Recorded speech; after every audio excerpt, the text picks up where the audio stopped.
Global পয়েন্টের পক্ষ থেকে সবাইকে স্বাগত জানাচ্ছি আজকের প্রতিবেদনে।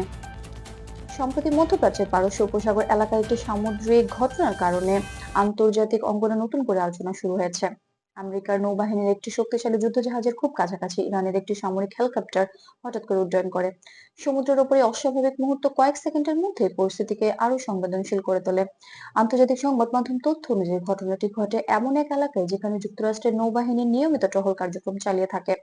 হেলিকপ্টারটি নৌজাহাজের কাছ দিয়ে উড়ে গেলেও কোনো ধরনের সরাসরি সংঘর্ষ বা ক্ষয়ক্ষতির ঘটনা ঘটেনি। পরিস্থিতিটি নিবিড়ভাবে পর্যবেক্ষণ করা হয় এবং অল্প সময়ের মধ্যে নিয়ন্ত্রণে থাকে। যুক্তরাষ্ট্রের প্রতিরক্ষা দপ্তরের পক্ষ থেকে জানানো হয়েছে, নৌজাহাজটি তখন স্বাভাবিক দায়িত্ব পালন করছিল। তারা এই ঘটনাকে একটি অনিরাপদ ধরনের ঘনিষ্ঠ উপস্থিতি হিসেবে উল্লেখ করেছে, তবে এতে কোনো প্রাণহানি বা বড় ধরনের দুঃখজনক পরিণতির খবর পাওয়া যায়নি। অন্যদিকে ইরান জানিয়েছে, তারা নিজেদের আকাশ ও জলসীমায় নিরাপত্তা নিশ্চিত করার জন্য নিয়মিত নজরদারি কার্যক্রম পরিচালনা করে থাকে।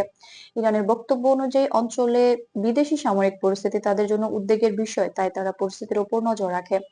বিশ্লেষকরা বলছেন, এই ধরনের ঘটনা নতুন নয়। পারস্য উপসাগর ও হরমুজ প্রণালী বিশ্বের অন্যতম গুরুত্বপূর্ণ সামুদ্রিক বাণিজ্য পথ। ফলে এখানে সামান্য ভুল বুঝাবুঝিও আন্তর্জাতিক পর্যায়ে আলোচনার জন্ম দিতে পারে। তবে ভ্যালিড রিপোর্ট অনুযায়ী এই ঘটনাটি কোনো ধরনের সরাসরি আক্রমণ বা সংঘর্ষের দিকে গড়ায়নি। আন্তর্জাতিক মহল থেকেও সংযমের আহ্বান জানানো হয়েছে। ইউরোপীয় দেশগুলো এবং নিরাপত্তা বিশ্লেষকরা মনে করছেন, এমন পরিস্থিতিতে যোগাযোগের পথ খোলা রাখা এবং দায়িত্বশীল আচরণ সবচেয়ে গুরুত্বপূর্ণ, কারণ এই অঞ্চলের স্থিতিশীলতা বিশ্ব অর্থনীতি ও জ্বালানি সরবরাহের সঙ্গে ঘনিষ্ঠভাবে জড়িত।